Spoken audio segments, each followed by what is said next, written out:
May flight po kami ngayon. Yes, so muna na kami na Cebu.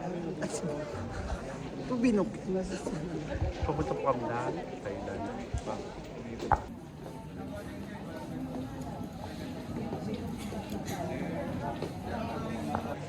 Oh my God, andito pa rin ako sa Pag-ibig Kalamba. Ay, nahulog po!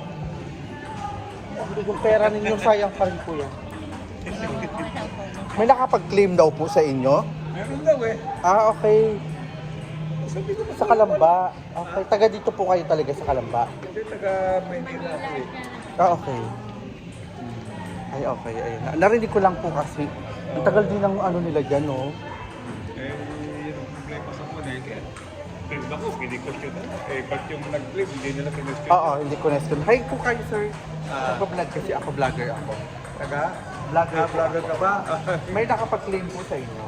Yun ang pagbanggit niya, may nag-claim daw, year 2002 raw. Under your name. Oo. Pero never ka pong nag-claim. Hindi, 24,000 daw yung... Wow. Okay po. Sabi, kaya yung pera mo, eh, ako na. Naka-hold. Or wala na. 24 yung nag-retiro ka ako eh. 2,000 pa pala yun, nangyari.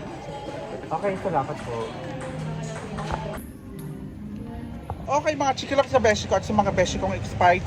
Sa wakas, after 40 minutes, nakuha ko na yung papel ko, yung TIN number, ay yung pag-ibig number ko po, ayan.